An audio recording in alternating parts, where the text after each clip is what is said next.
पठाण परिषद मालवणमध्ये झालेलीच आहे. आपण मालवणला भेट देऊन आलेलो आहे आणि मालवणची जी घटना आहे ती घटना अत्यंत धक्कादायक अशी घटना आहे.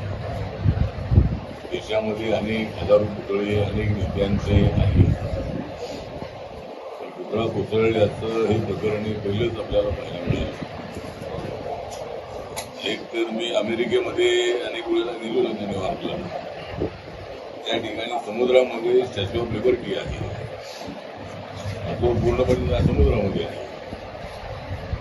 तरी सुद्धा तो स्टॅच्यू कधी कोसळलेला नाही.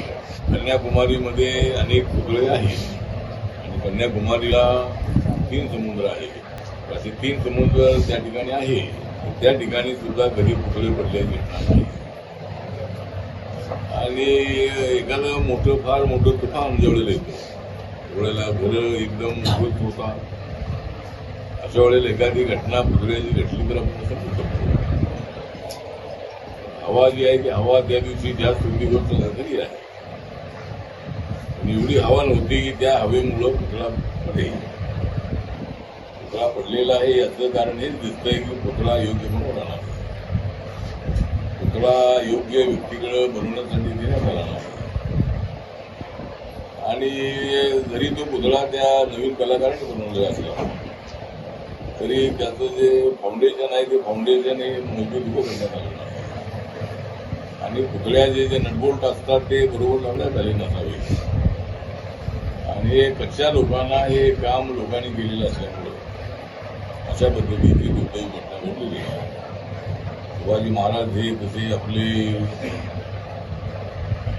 सर्वांचं दैवत असणारे अशा पद्धतीचे छत्रपती होते आणि त्यांच्याबद्दल महाराष्ट्राला तर आदर आहेच आहे,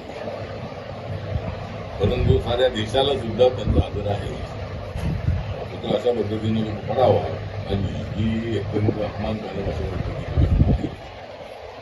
या प्रकरणाचे चौकशीचे आदेश मुख्यमंत्र्यांनी दिलेले आहे.